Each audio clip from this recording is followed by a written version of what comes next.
So what's going on here? And what are we measuring? This is an experiment in precognition. Users are asked to describe a target picture that they'll be shown in the future. Users upload the impressions they have of the target picture, and then they're shown that picture. We then take their perceptions and we compare them against 9 other decoy targets from the same pool. We have a pool of about 300 targets. These are pictures of objects, places, animals, events. A random target from this pool is chosen and assigned to a user for their session. Users don't know which target is assigned to them. Users handwrite their impressions and make simple drawings of what they think their target picture looks like. They upload a picture of these impressions, and after uploading, cannot modify them. Once this picture is uploaded, the users are able to see their target picture. So this is an example. This is the impressions that a user had for their target, and this is the actual target that they were assigned. You can see that there's similarities here. The way that we measure how close a user's description is to the target they were assigned is with decoy-based ranking.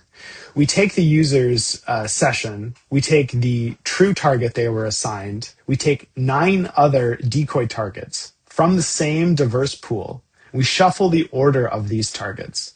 We then show an AI the session result picture, the 10 targets in a random order where the AI does not know which is the true target. And we ask the AI to rank each image with how well it corresponds to the user's submitted impressions. And so for this example, it would rank the durians as the best matching to the impressions, and it might rank the penguins as second and the gondola as third. A percentage of these sessions are also stored on the blockchain.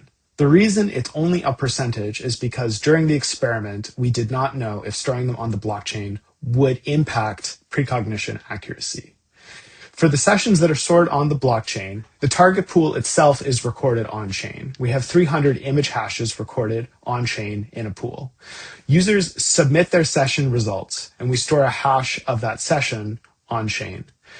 After the session results are stored on-chain, we use a Solana program to choose a target from the target pool to associate with that session on-chain. So the target is only chosen after the session results are submitted and stored on the blockchain, which proves that no human in the universe could have known which target would be assigned to that session since it had not been decided yet, and all of the decisions are happening and stored on-chain.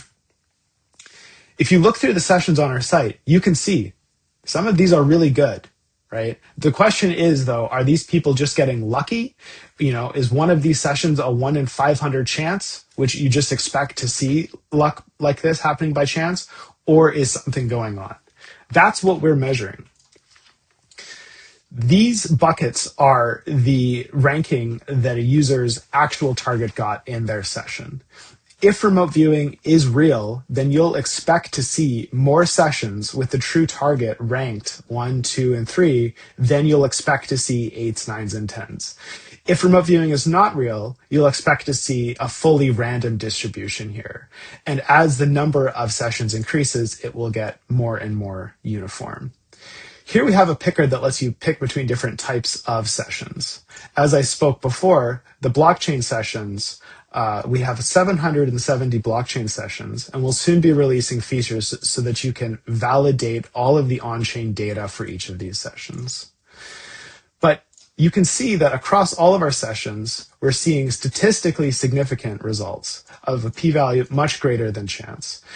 The way that we're measuring this is with a Spearman correlation, single-tailed correlation, which measures if you tend to have more items in your lower numbered buckets, basically.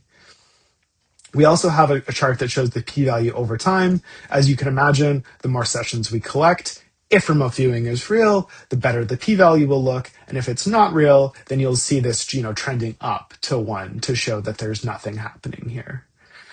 But on all of these, you can see the p-value trending down, which shows something weird is going on here. On almost all of these, you see the p-value going down. The only one you don't see is on weekly coordinates, but we believe the reason for that is because the n is very small. Cool. We also have a description, again, of how the comparative judging here works, but it's what I described earlier in this video. Kind of neat, kind of weird. We don't know of any bugs currently in the system, but we're going to be open sourcing more and more of this in the coming months so that people can validate for themselves if we've done anything wrong. You can also explore all of the sessions yourself, and you can see what these sessions look like. This is the largest collection of public verifiable remote viewing sessions in the world already. Thanks.